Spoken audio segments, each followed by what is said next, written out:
இது ஆக்சுவலாக நம்ம கேரளா போட் ஹவுஸ் மாதிரி தான். பட் அந்தளவுக்கு வந்து இங்கே சுற்றுலா பயணிகள் இப்போ தான் வந்து வர ஆரம்பிக்கிறாங்க.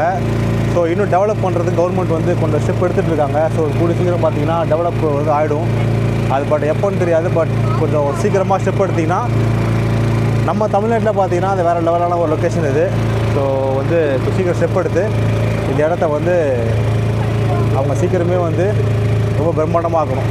நிறைய இடத்த பார்க்கும்போது ரொம்ப சூப்பராக இருக்குது. சுற்றி பாருங்கள், இது கடல் தான். அங்கே தான் கடல் வந்து இதாகுது. இப்போ தெரியுதா ஒரு ஸ்பாட் தெரிஞ்சு பாருங்கள். ரொம்ப அப்படியே பாழடைஞ்சு ஒரு மாதிரி இருக்குது. இப்போ மீனவர்கள்லாம் அவங்களோட தொழிலை பார்த்துட்ருக்காங்க. இது கேரளா எப்படி இருக்குன்னா போட் ஹவுஸில் வந்து ஒரு ஸ்டாப்பில் வந்து நம்ம டிக்கெட் போட்டு ஏறிக்கலாம். அது மாதிரி வந்து இங்கே அப்படிங்க இருக்கணும். பட் ஆனால் பார்த்திங்கன்னா ரொம்ப கஷ்டமாக இருக்குது.